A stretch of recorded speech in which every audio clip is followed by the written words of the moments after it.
బీసీల అభ్యున్నతి గురించి, బీసీల సంక్షేమం గురించి, బీసీ మహిళల సంక్షేమం గురించి పోరాడింది, పాటుపడింది, న్యాయం చేసింది మా నాయకుడు జగన్మోహన్ రెడ్డి గారు.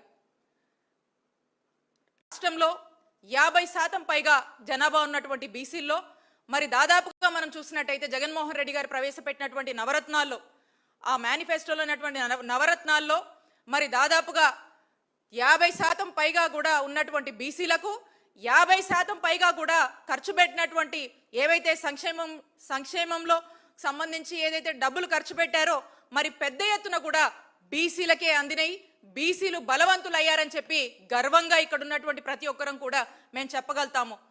అనేక పదవులు ఈ వెనుకబడ్డటువంటి తరగతుల వారందరికీ కూడా మరి మంచి ఎంపవర్మెంట్ ఇచ్చి, అప్లిఫ్ట్మెంట్ చేసి, వాళ్ళకు రాజకీయంగా అవకాశాలు కల్పించి, మరి సెకండ్ క్యాబినెట్లో జగన్ గారి సెకండ్ క్యాబినెట్లో చూస్తే 11 మంది బీసీలకు మంత్రి పదవులు ఇచ్చారంటే ఒక్కసారి ఆలోచన చేయండి. క్షేత్రస్థాయి నుంచి తీసుకున్నట్టయితే అనేక పదవులు, అనేక అవకాశాలు, కాంట్రాక్టింగ్ పనుల్లో కావచ్చు, నామినేటెడ్ పదవుల్లో కావచ్చు 50% అవకాశం కల్పించినటువంటి ఘనత జగన్మోహన్ రెడ్డి గారికి దక్కుతుంది. ఇలా ఏ దాంట్లో కూడా తీసుకున్నా కూడా బీసీలను బలోపేతం చేయడము, బలవంతులుగా మార్చడమే ఒక ధ్యేయంగా పెట్టుకొని జగన్మోహన్ రెడ్డి గారి పాలన ముందుకు కొనసాగింది. ఎంతలా అంటే ఒక ఉదాహరణ మీకు చెప్తాను. సామాజిక న్యాయం అనే పేరుతో జగన్మోహన్ రెడ్డి గారు కీలకమైనటువంటి మంగళగిరి కాన్స్టిట్యున్సీ కావచ్చు, కుప్పం లాంటి కాన్స్టిట్యున్సీస్ కూడా బీసీ అభ్యర్థులను అక్కడ నిలబెట్టారంటే ఒక్కసారి సామాజిక న్యాయానికి, బీసీలకు ఎంత పెద్దపీట వేశారో దీన్ని బట్టే మనకు అర్థమవుతా ఉంది. అక్కడే అర్థమవుతా ఉంది చంద్రబాబు నాయుడు గారి ఆలోచనలు ఎట్లాంటివో. చంద్రబాబు నాయుడు గారు బీసీలను ఏదో ఓటు బ్యాంక్గా వాడుకోవడము, ఆ తర్వాత వాళ్ళకు చేయాల్సినటువంటి న్యాయం కానీ, వాళ్ళకి ఇవ్వాల్సినటువంటి సంక్షేమం కానీ, వాళ్ళ అభ్యున్నతి గురించి కానీ ఏమాత్రం ఆలోచించడు. ఏదో ఎన్నికలు వచ్చినప్పుడు వాళ్ళని ఓటు బ్యాంక్గా మార్చుకోవడానికి, ఓటు బ్యాంక్గానే చూస్తారు, ఏదో ఆశ పెడతారు, ఏదేదో చెప్తారు, ఆ మాయ మాటలు చెప్పి బీసీలని ముందు పెట్టినట్టుగా చేస్తారు. కానీ ఏ రోజు కూడా బీసీలకు సరైనటువంటి పెద్దపీట చంద్రబాబు నాయుడు గారు వేయలేరు. జగన్మోహన్ రెడ్డి గారే ప్రతి ఒక్కరికి కూడా గుర్తొస్తారు. ఎందుకంటే బీసీలు అంటే ఫస్ట్ ప్రయారిటీ జగన్మోహన్ రెడ్డి గారికి.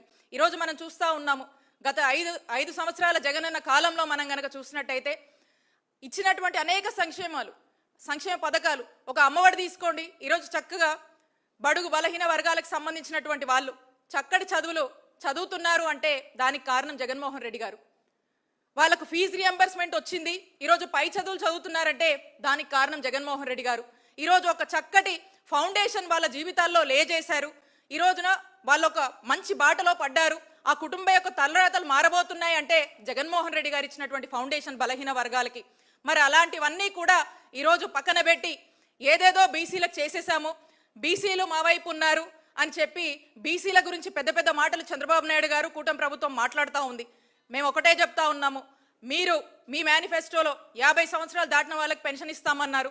అలాగే మీరు అనేక హామీలు మహిళలకు సంబంధించి ఆడబిడ్డ నిధన్నారు, 3 ఫ్రీ గ్యాస్ సిలిండర్లు అన్నారు. ఏమైపోయినాయి? ఎక్కడా కూడా వాటి ఊసేలేదు. ఏదో మాటలు చెప్తా ఉన్నారు, ఎక్కడా కూడా సరిగా అమలు చేయట్లేదు. వాటి గురించి క్లారిటీ ఇవ్వరు. ఏమన్నా అంటే ప్రతిదీ కూడా P4 కనెక్ట్ ఇచ్చేసామని చెప్పి ఒక్క మాటలో దులిపేశారు. దీన్ని బట్టి అర్థమవుతా ఉంది మీకు ప్రజల మీద చిత్తశుద్ధి లేదు.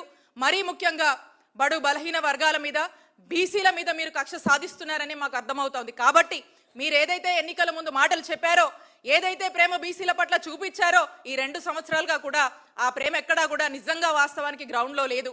అవేవో అప్పుడప్పుడు సందర్భాన్ని బట్టి మీ మాటల్లో తప్పితే చేతల్లో ఎక్కడా కూడా లేదని చంద్రబాబు నాయుడు గారిని మేము ప్రశ్నిస్తూ, మీరు బీసీలకు న్యాయం చేయండి, బీసీల పక్షాన మీరు ఏమేమైతే హామీలు ఇచ్చారో ఆ హామీలు నెరవేర్చండి అని ఈరోజు వైఎస్ఆర్ కాంగ్రెస్ పార్టీ డిమాండ్ చేస్తుంది.